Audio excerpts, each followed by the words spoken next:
Hello everyone, मैं अभिषेक। मैं आप लोग को बताना चाहता हूं आईपीएल के बारे में। कोरोना वायरस के चलते आईपीएल को स्थगित कर दिया गया। हालांकि कोरोना वायरस के कारण बीसीसीआई ने आईपीएल के 13वें सीजन को अनिश्चित काल के लिए स्थगित करने का गुरुवार को आधिकारिक घोषणा कर दी। आईपीएल 29 मार्च से होना था, लेकिन लॉकडाउन के कारण बीसीसीआई ने पहले इसे 15 अप्रैल तक स्थगित किया था। मंगलवार को लॉकडाउन को 3 मई तक बढ़ाने के बाद आईपीएल को बुधवार को अनिश्चित काल के लिए ही स्थगित करने का फैसला लिया गया, लेकिन बीसीसीआई ने इसकी आधिकारिक रूप से घोषणा नहीं की थी। हालांकि कई फ्रेंचाइजी टीमों ने इसकी पुष्टि कर दी थी। अब बीसीसीआई की संचालन परिषद ने अगले आदेश तक आईपीएल स्थगित करने की घोषणा की। हालांकि इसके लिए उसने किसी नई विंडो की घोषणा नहीं की है। इसके आगे की न्यूज में आप लोगों को बता देना चाहता हूं कि जून से सितंबर तक के बीच में भारत को 2 सीरीज भी खेलनी है। आईपीएल के आयोजन की बात की जाए तो मौजूदा हालात और इंटरनेशनल शेड्यूल के चलते इसका दिसंबर के पहले होना मुश्किल लग रहा था। जून से सितंबर तक मानसून सीरीज रहता है। इस दौरान भारत को श्रीलंका और जिम्बाब्वे की सीरीज भी खेलनी है। अक्टूबर-नवंबर में ऑस्ट्रेलिया में T20 वर्ल्ड कप खेला जाना है। इसके बाद टीमों की अपनी सीरीज को कैलेंडर भी तय किया गया है। इस शेड्यूल के बीच ही बीसीसीआई को आईपीएल के लिए खाली तारीखों की तलाश होगी। ऐसा लगता है कि दिसंबर के पहले आईपीएल होना संभव ही नहीं है। आगे मैं आप लोग को बता देना चाहता हूँ श्रीलंका बोर्ड के बारे में। कल श्रीलंका बोर्ड के अधिकारी ने कुछ बात की, आप लोगों से मैं कुछ शेयर करना चाहता हूँ।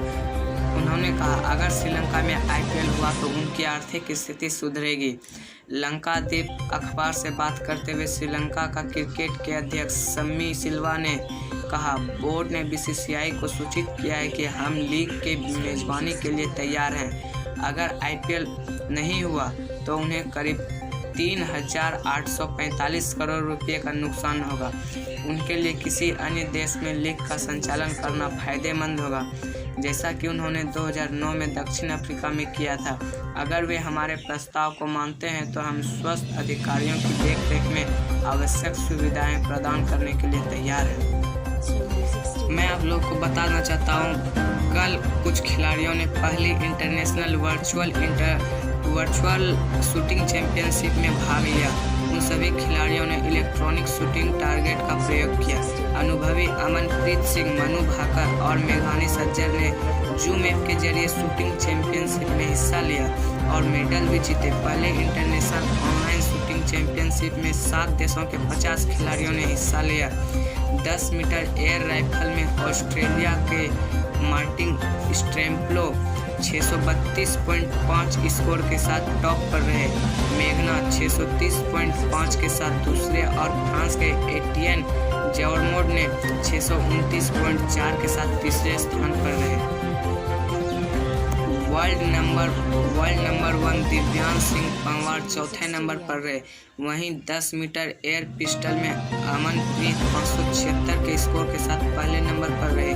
आशीष डबास 575 दूसरे और मनु भाकर 572 तीसरे नंबर पर रही। हंगरी की वनोनिका मेजर 569 पॉइंट के साथ चौथे नंबर पर रही। आगे मैं आप लोग को बताना चाहूँगा, लॉकडाउन के बीच ऑनलाइन कंपटीशन लाइव स्ट्रीमिंग हुई।